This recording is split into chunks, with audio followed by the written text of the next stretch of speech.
tell us about the world you grew up in? Well, we grew up in this house in the country, about 5 miles from Lancashire, which was called Newland Hall, because originally I think it was moorland round there, and they reclaimed it as Newland. And it was the house of our grandfather, and he had 4 sons. Our father was the second one. The first one was a barrister and lawyer.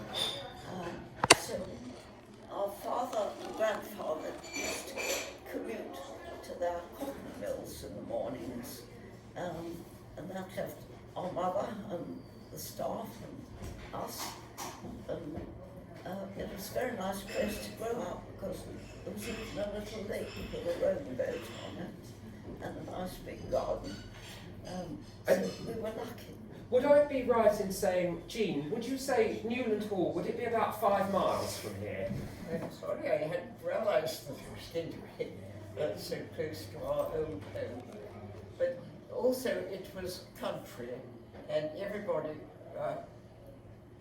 took it for granted that you got on with animals, that you could go for walks on your own, take the dog with you, the dog would come back if it needed help. Growing up, you had nannies, didn't you? We had several nannies. My first nanny was known as Kent Nanny. She was very kind and she had rather deep voice. And then Jean had a nanny we called BB. And then when our brother came along, he had a Scottish nana. And Bob used to have, when he was about 4, a bit of a Glasgow accent. He would stand outside saying, "I'm waiting on you, I'm waiting on you." The thing that I wanted to ask you about your nannies, Jean, there was a sort of mantra that BB taught you both early on in life. Very much worse. And you always said this of all the disasters in your life, you got the thing wrong when you fall over or something. Might be very much worse. And I find I'm still doing it. I think there's a lovely photograph here of your mother and father. I think your father's holding tennis rackets, and you're both either end of a pram. Pat, there was a moment with the pram where it sort of broke away from your mother going down a hill one day. Oh, that's right, yes. I think she wheeled it all the way around to Dolphinholme village, and she lost control a bit at the top of the hill, and we went whirling down, with my poor mother saying, "Isn't this fun, Pat?" And I was old enough to say, "Not at all, it isn't fun." It was a long time, wasn't it, before you got any news of how your father was? Yes, because after all, during the war, there was no communication. You couldn't ring out and you couldn't do anything. You had to wait until things were done for you. And other people got in touch and gave you information, that sort of thing. As it was a war, we were really limited in where you find information about other people. And we didn't know if my father was alive or not. And your mother became a sort of a hub for the family, didn't she, Pat? Oh, very much so, because it was our grandfather's house. The other grandfather had to leave Bath because they were bombing it, so he came and lived there too. So she had these 2 quite elderly men there. My father was away, of course, and we were either in the services of the school, and she was also an air raid precaution officer, and she'd been a land army girl in the First War, so she sort of naturally took on jobs in the Second War. Had to drive around checking people's blackout. And I remember her saying when she got back home, it was the only house where there was light streaming out of the windows, that she had a very active sort of war. You were able to piece together where your father was in the war, even before his letters first came back to you, because your parents devised a sort of a code system. Didn't they use names from people in the village, like Kathleen Jenkins would mean Singapore, and somebody else's name would mean somewhere else in the Far East or something. Yes, he used, well, between them, they used names like Catherine Jenkins, the vicar's daughter, for Singapore, because I think it was Singapore because she had once lived there, and so he could communicate with my mother without breaking the Official Secrets Act, which none of us wanted to do. Your father, in his book, which we'll mention later, in 1,000 Days on the River Kwai, spoke about the last days in Singapore, where he described how they were firing from their last reserve of ammunition from the seafront around Raffles Hotel. The last days of Singapore hold vivid memories of the frequent roar and concentration of bombs falling on defenceless areas of the city, flights of Japanese bombers flying over with no opposition, other than a few 3.7 heavy attack, while those that came over low and fiercely successfully attacked all of the lighter caliber Bofor guns. Fires in the dock area, blazing oil tanks cast a pool of black smoke by day and lurid glow across the whole southern skyline as we pushed further and further back. Finally came the unconditional surrender at 4 p.m. on the 15th of February 1942. I think it was 5 months before you got a small card from one of the camps simply saying, "I am well." I think that's right. But of course it was to my mother, Yes. and I don't think I was at home, but she did get a brief bit of news from Father Red Cross that he had, because up till then we didn't know if he'd even survived the Malayan campaign. Although he could only send very occasional, sort of formal postcard or something, I think he did manage to let her know he was still alive once or twice during the war, thanks to the Red Cross. Yes.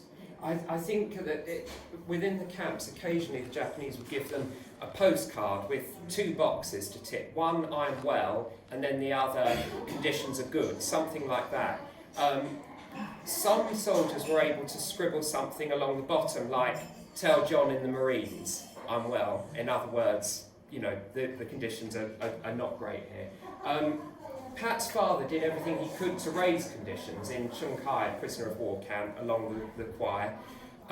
It took a lot of courage, really, I think, to try and sort of take on the Japanese camp commandant, and also to very cleverly try to persuade him that if they were able to get more medical supplies, more men could survive, and then more men would be perhaps useful, and this kind of thing.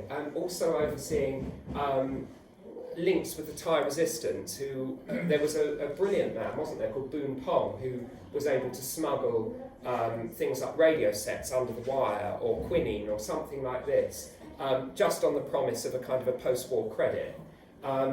Your father kept a very secret diary the whole time he was there, hiding it first of all in bamboo, and then later on in an oil drum within a grave. Because this is a very, I think this is a very poignant photograph, because this is actually your father's embarkation leave. So this is a moment probably in about the summer of 1941. Do you remember your father leaving for Singapore? Oh, I remember, yes, because I think he didn't know his destination. We said goodbye to him, and I think he went by train to, I don't know, it's London or Liverpool. He'd been stationed on Salisbury Plain, and while he was there, I could go down for weekend dances and things, because I was working in London. So I saw quite a bit of my father in the months before they went. But of course then, I think he really wanted to get involved in the war more fully, because I think he rather welcomed going overseas. Well, I remember there's one of your diary entries in your book. You say, "Grandfather's opened the bottle of 1897 port. There seems to be a bit of a party atmosphere. You would feel that we would all be worried and in despair, but there seems to be this light atmosphere, and I think it was after all of the training, finally being able to take part in something. Very soon after your father went away, in the August of 1942, you joined the Wrens. Now, one of the things I would like to explain to everybody, Pat, you suffered from bovine TB from milk, hadn't you? That you had TB, Yes. which normally would have ruled you out of being in the services, but the Wrens was desperate for German speakers.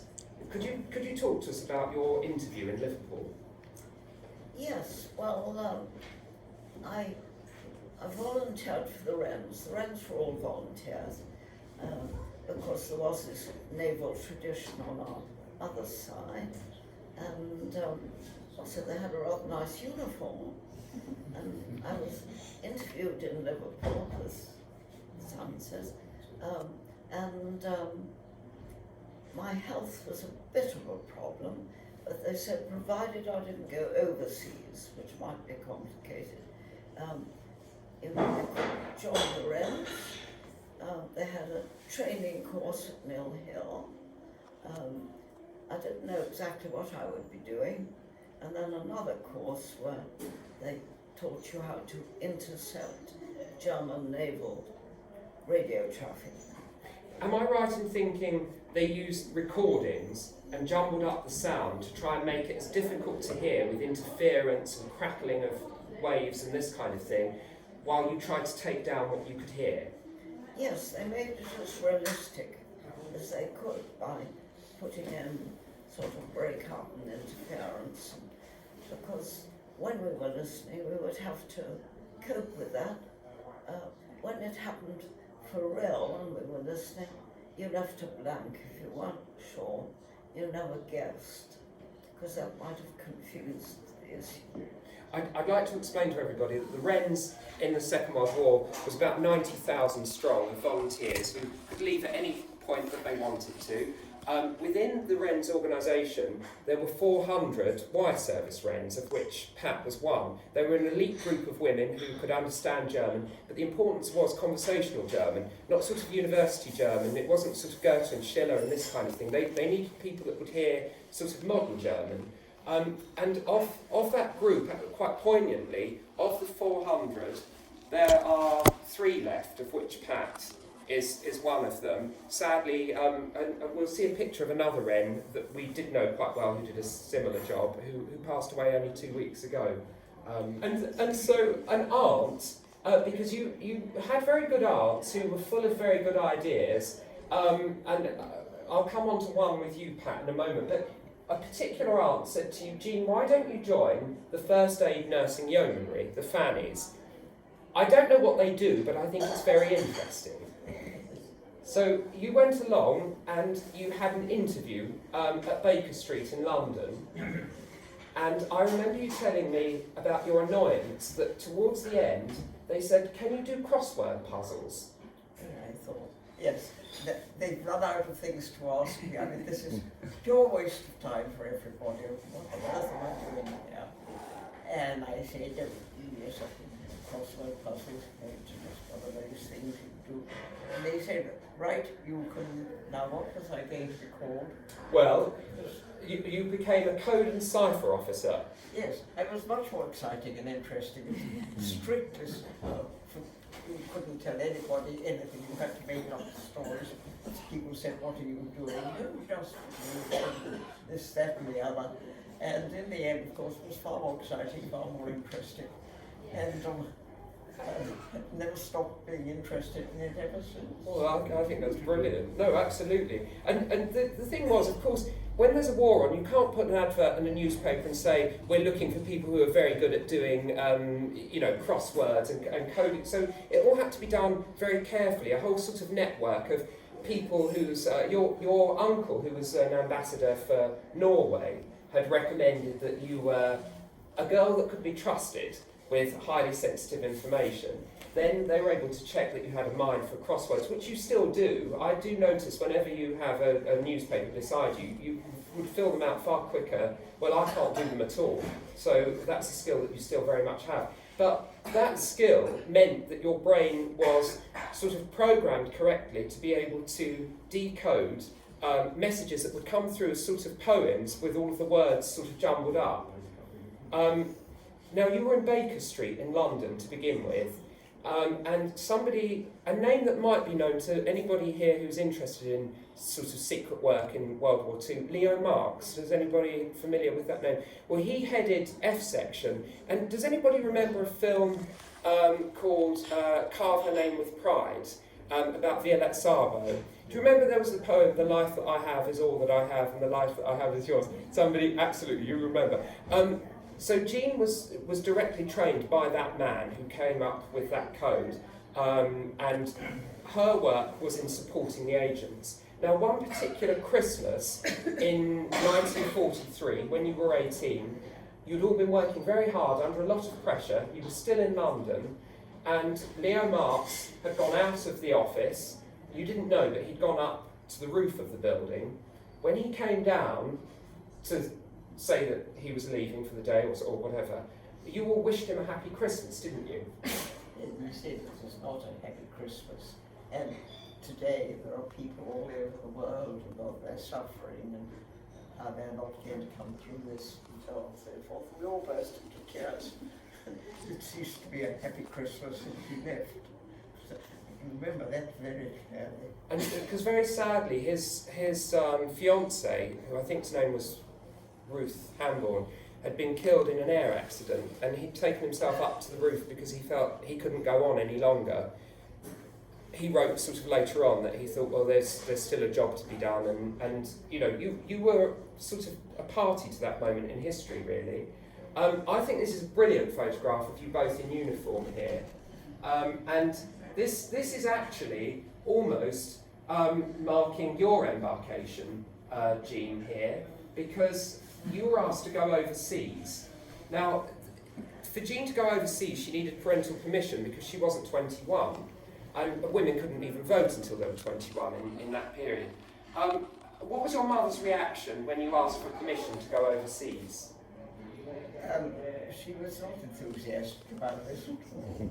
But luckily I had a grandfather, and he had gone overseas at the age of 18, and he knew exactly what I was feeling, what I felt about it.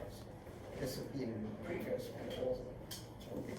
And so he backed me up, my grandboffin, he was called, and we became allies. I think there were a great many other things as well.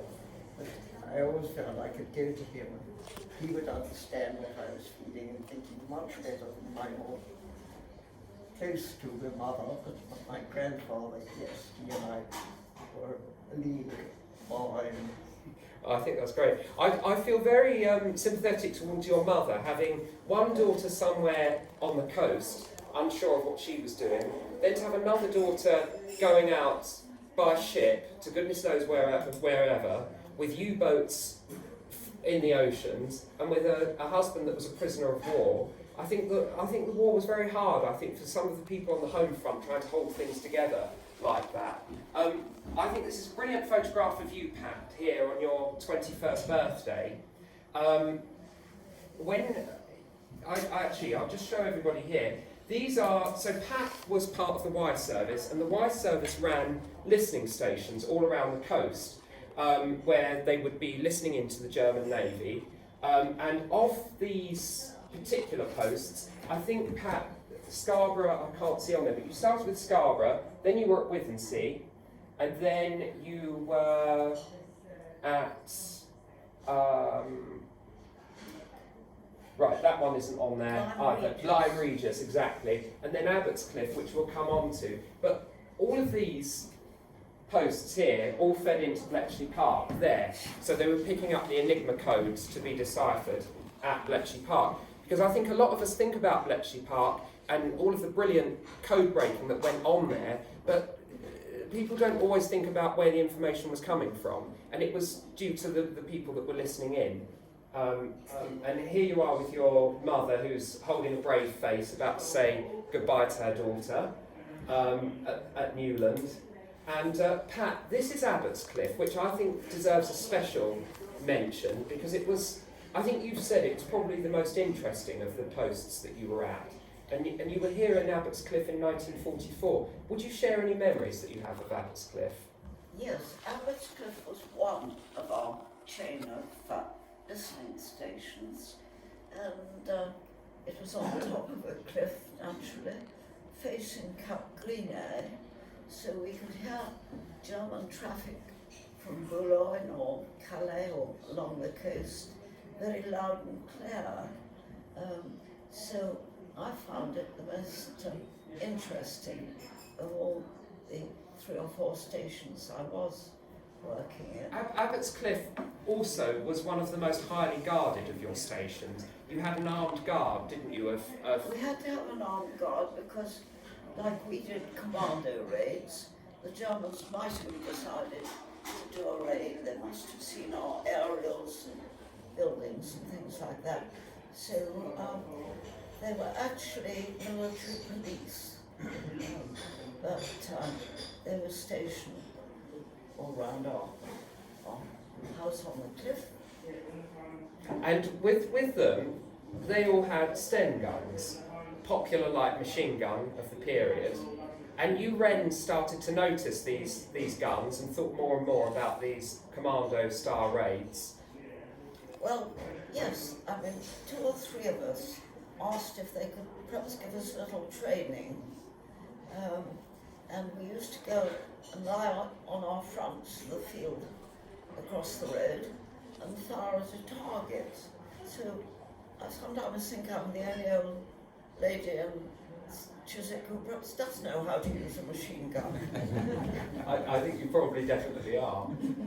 And here actually, in 2017, I was able to organise for Pat with a former colleague, Pam Harding here, and sadly Pam Torrens, who we lost only a couple of weeks back.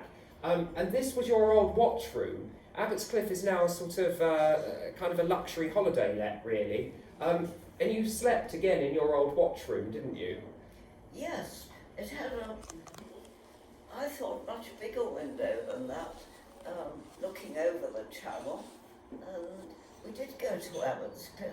Yes, and we took the HRO radio and a VHF radio, and there's somebody here today who is extremely knowledgeable, just waving at the back, and has very kindly brought all of this very interesting equipment along, the kind of thing that Pat used during the war, and I think he'd be able to give an excellent explanation about how they worked, sort of technically. Thanks for bringing those. Now, Pat, why have I got a picture of Churchill here and Monty? Because once, during the war, I came off an early morning watch, about 8 o'clock in the morning, I think it was, and to my great surprise saw a little bunch of army officers coming up towards our station, which was rather isolated on a cliff. I was very puzzled about who they could be at that time. And then I recognised, because he was totally recognisable, the Prime Minister Winston Churchill, and I think one of the generals, might have been Montgomery, one we certainly knew about, and this bunch of people. And they came up and passed the watchroom where I'd been, and I said, "Good morning," and they all said, "Good morning," and went on, and they stood and looked across, I think, at France. There was a problem though, wasn't there? Because you wanted to salute, but you weren't allowed to salute because you didn't have a hat on. That's right, yes. No, because on night watches, obviously you didn't wear full uniform, you wore jersey and slacks, and so I couldn't salute them, but I said good morning, and they said good morning. And that we think that this was part of Operation Fortitude, to try and deceive the Germans about where the landing places would be. Now, Jean, back to a picture of you in your light uniform, your overseas uniform, but I'm going to ask you something else in a minute, but what I want to just bring up for everybody now is the need for secrecy when you were at Baker Street meant that you were advised to take different routes to work each day, and if you were using buses, to get off at different stops along the way so that people wouldn't identify this important building in Baker Street. What happened one day as you got off the bus a stop early? Well, I was very keen on not giving away the fact that I was going to the place in Baker Street, and that I was obviously somebody who knew a lot of things that was going on and the rest of it. So I tried to look as basic as I could, not really very important or anything like that. And as I was getting off my usual stopping off place, I suddenly heard the man bus saying, "Any more spies?" It's not exactly what I wanted to be announced. Yes, we did have all these secrecy things we had to do.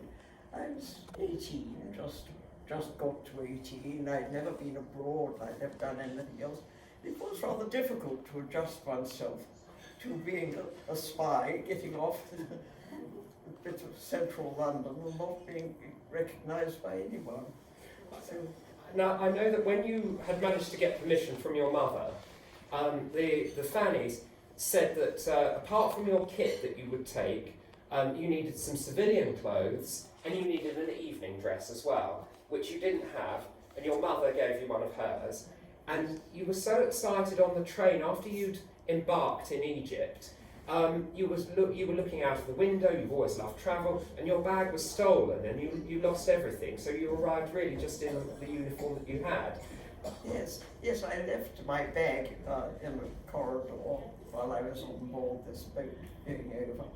And as I said, everything that I owned, every change or anything that made me look less than being purely in uniform, had vanished before we got to France. But however, with luck, it helped. Well, some of your letters to Pat, you suddenly found that you could buy clothes quite cheaply in Egypt. In Cairo, it was as if there wasn't a war on. The lights were on, and you could buy things, which meant that you did have to start to go to nightclubs. Weren't you instructed that you had to leave the nightclub very quickly through the kitchens? Oh, yes. Now, what was it? It was because Farouk came in, I think, and he had a tendency to look round and find English girls, which he would then take with him when he left the kitchen. I had to shoot out through the kitchen. The cook managed to cover me up so nobody would actually notice me. I could get out of the back door. And then aside from that, Jean, you were listening, you were deciphering at that moment messages that were coming in from the Balkans, from agents and from people who were operating in boats, and as far as Norway and this kind of thing, and you had to decipher their messages. Then, as the war started to progress, they then needed the SOE women like you and men to be moved to Italy. So that started a lifelong love of Italy. Can you tell us about the journey from Egypt to Italy? I want you to tell me about being on the plane. What happened on the plane? On the aeroplane? Yes. Yes, we flew. And the first time I'd been in an aeroplane. It's very exciting. Didn't you know one of the pilots? Oh, yes. I met the pilot at some social event in Egypt. And so he said, come up and have a look at what we're doing out here. And so I went up to The cockpit. Yes. And he said, sit in my seat, have a look and see what it feels like. And then he left me flying this plane. Not actually done in my life. I think people were a bit green, weren't they, when you got back to your seat? They said it went a bit bumpy, didn't it, back there? I don't know what it was. Me flying their aeroplane for little did they know. Everyone got away with things like this. I was just 18. There's another picture of you here when you were in Italy, and by this point you'd been promoted to ensign, and they found that you had a special skill in dealing with corrupted messages. So a corrupted message could mean that an agent had been captured and somebody was trying to impersonate them, or it might mean that they were in trouble. And you, kind of 18, 19, had that responsibility to make those decisions. Yes, whether or not to put this out publicly or whether this was secret. Whether it should go forward and then supplies should be dropped here and this kind of, there was a lot of responsibility on long watches. I mean, an 18-year-old who'd come from England and had never been abroad in her life before, it was quite worrying. I do remember fairly sleepless nights thinking about what am I doing here. But you do it. I mean, there was no option. You just keep going and you hope you're not killing anybody in the process. Well, the thing with that level of responsibility, you need sometimes downtime, and you do these long shifts. And we saw in letters and things that are in the book that you wrote to Pat that you were never keen to leave being on duty if there were messages coming in. You wanted to see it through. Yes. Which meant you could sometimes be going 20 hours in a stretch without having a break. But when you did get a break, you found you liked hitchhiking. Oh, this was a social activity in Italy, and it was wonderful. I'm an 18-year-old from Lancashire who'd never been away in her life before.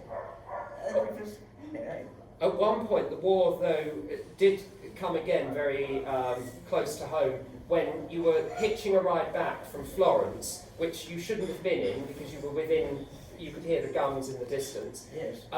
As you were being driven back in this lorry by this army driver, you asked him, by the way, what have you got in the back? And do you remember what he said to you? He said bodies, and he was taking back people who were being killed, and they just parked them into, pushed them into the back of the car and drove it back. I was doing this strict against instructions. I was just getting a lift. And you did also, one of your friends who, it's safe now to say was an agent who was operating behind the lines. One Christmas party you all waited for him to come back, the Christmas of 1944, and he didn't show up, and you realised that he'd been captured. Yes, I most probably did.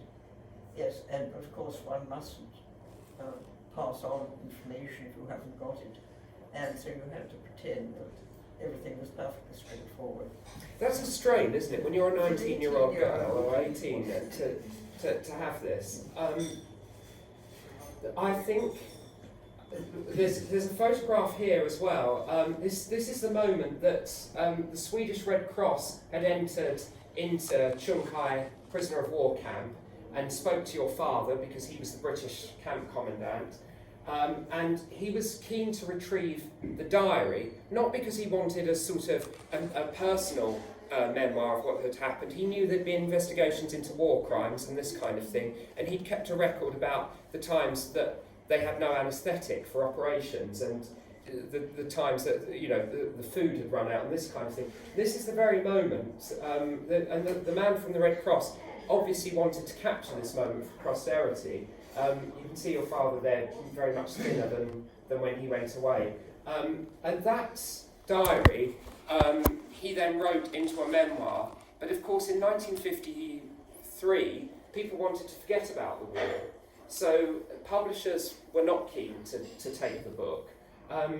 But with your combined efforts in your earlier 90s, you did have his book 1,000 Days on the River Kwai published, which is available anywhere online or in any bookshops, and is, I think, an excellent record really of a testimony really that he wrote in memory of the men that didn't come back.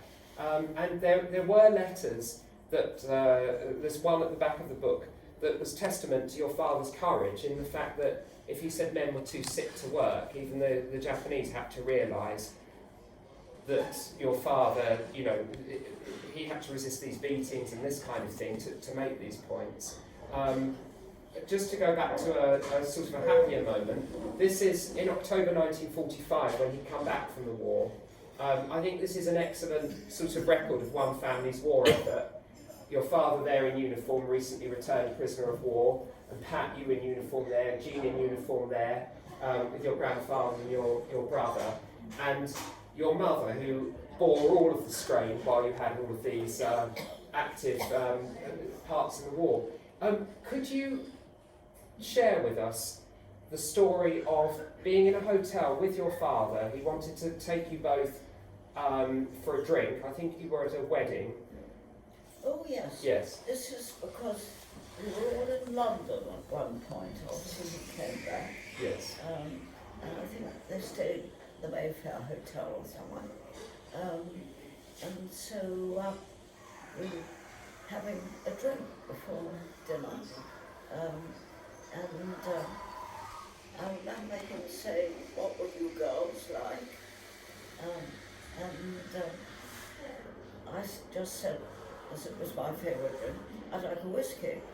And he said, "Girls don't drink whiskey, they drink sherry."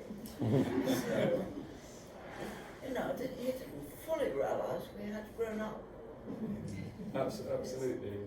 And then after the war, after the war came to an end, Pat, you went to work at the British Embassy in Oslo, in Norway, and Jean, you worked for the Refugee Commission in Germany and helping with displaced people in Europe, and helping find host families in the UK for German Jewish refugees and Austrian Jewish refugees. Later on you became a social worker in the 1950s up in Scotland, at which point, Pat, you were going to university.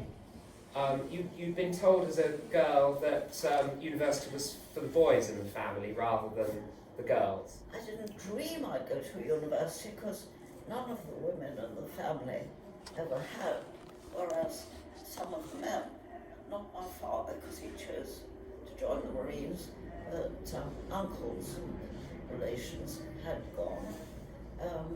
But it was really while I was in Norway, where I was the assistant archivist at the embassy, talking to the son of the consul, Jack Aird, and he was at St Andrews University. And he said, well, I think the fees were £21 a year or something like that. He said, you know, wouldn't your family cough up if you wanted to go there? And I'd never thought of it, but I think I would like to go to St Andrews. So I resigned from the Foreign Service and came back to England, and St Andrews accepted me, which I'm very glad about to this day. And then you went on from St Andrews to Somerville at Oxford. Yes, I had a grant, an award, which would pay for 2 years research at Somerville. I think I chose Oxford, and I did. I enjoyed St Andrews tremendously, Oxford too, but in a more sort of serious way. And then when you after you completed your degree there, you went to Harvard in the US, Radcliffe, and in 1952, at the height of the sort of McCarthy witch hunts, wasn't it really, about communism? Oh, it was. I mean, a lot of us were managing to get to the United States because I think I had an English-speaking union grant that would cover a year at Harvard Graduate School, where they took people from the Women's College, Radcliffe, which is officially where I was. So we got rather good lectures and teaching and seminars, all on the ground. And then following that, you were offered a job on Newsweek in New York, or a job with the Daily Mail. And you chose the job with the Daily Mail and came back to England. And I'm going to come back to you in a second, because Jean, meanwhile, you've been going again abroad, and by this time you were working with UNESCO and World Heritage Sites, and you've been to East Africa, and then you came back and you accepted a job at Lancaster University as their first careers advisor. Yes, the university was opening up had, well, at Lancashire. And we never had anything like that before. And so I said, well, let's find a job I could do or something to contribute towards this. And I found that, in fact, I was able to live at home with my parents, which was a bonus, right, because we all scattered all over the place, and then go and work in a new university, which was very exciting. And I found I was talking to people I never wanted to do myself or anything like that. But I was able to take over a job for all sorts of things. People who were finding life difficult, who couldn't get on with things. I was able to say, okay, look, I haven't done the university, I haven't done the other things, but you can still have a good life, you can do the things you want to do. And I was a sort of a person who was rather dready, because I would go and encourage the students to take on what they wanted, and not to go doing all the ordinary things and only doing the job that somebody else told them they could do. And if you don't want to do that job, you say, no, thanks very much, I'll do this instead, and you'll find you can. And I think the fact that I have not had the same academic life as everybody else appeared to have had, gave a lot of other people courage to say, yes, but I don't want it either. I can do this, I can do that. And I found it was much more fun working with the students who were rebelling than the ones who were doing everything that they were being told to do. So there's quite a lot to be said for not being successful. Well, I think you've always been. I think you've always been successful, and I think you encouraged a good number of people throughout your life. I wanted to show another photograph here of everybody familiar with University Challenge. So Pat's one of the first producers of University Challenge, and here she is at work here. Because after you'd finished with the Daily Mail, you took a job at Granada Television, and after producing some documentaries and things, you started to work on University Challenge, and then you came to the attention of the BBC, and you took over a job that you very much enjoyed. Here's a picture of you with Patrick Moore. You covered everything from moon landings to solar eclipses, didn't you, in the years that you were with Patrick? Well, I was very lucky to be a producer with Patrick Moore just during the moon landings and a lot of developments in astronomy. We always got on very well. He was great fun, lovely sense of humour. And we went to America, I think, and other countries sometimes. But it was a regular monthly programme about the latest news of astronomy. I, of course, knew nothing about astronomy when we started, but Patrick knew everything, so that was not a problem. And also, there are a lot of very nice astronomers, English and other ones, and it was a pleasure to meet the people who had landed on the moon and things like that. And following your success with this, you devised another programme for the BBC. Does anyone remember Ask the Family? Yes. Oh, good.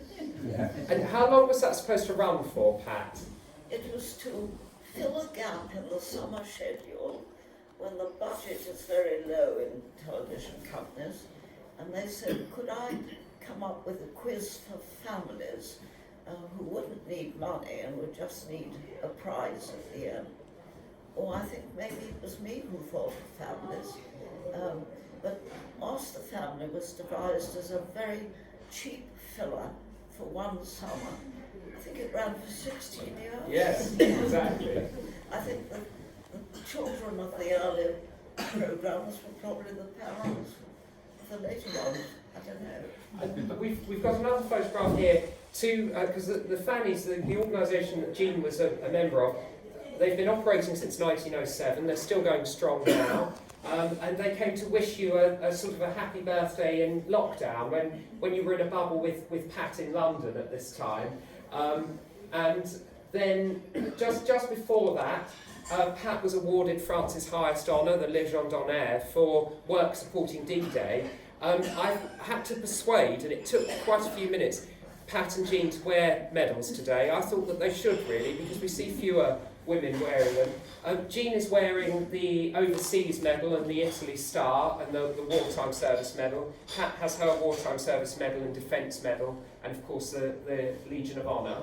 And in 2020, they were asked to represent women of World War II at the Royal Albert Hall with these other brilliant ex-servicemen for the Festival of Remembrance.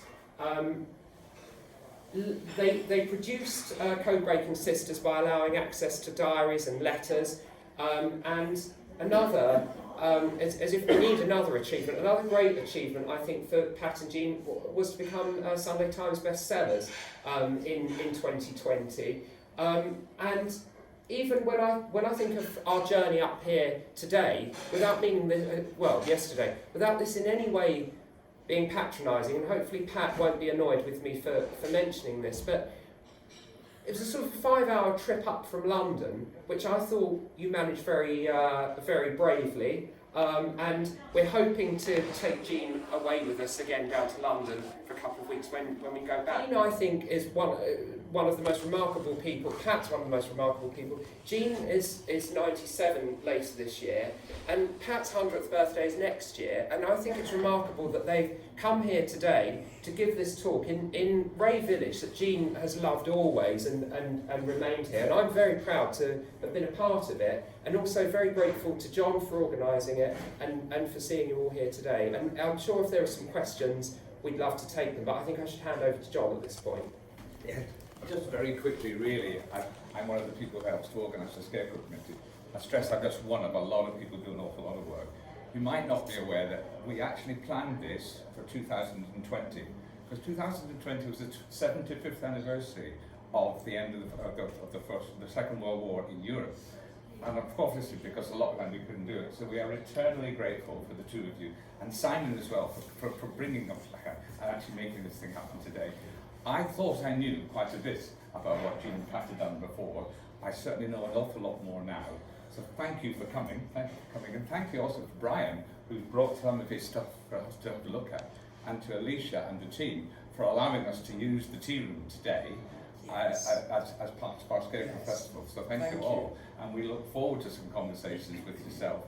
Those who've asked, there's a book to be had. If you haven't already booked one, do get it, and we're prepared to sign them for you on your behalf. So thank you for coming, and thank you for coming here and listening as well. Thank you all.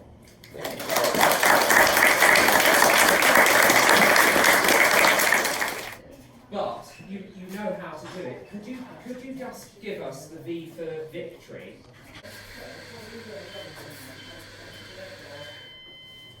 Excellent. Thank you.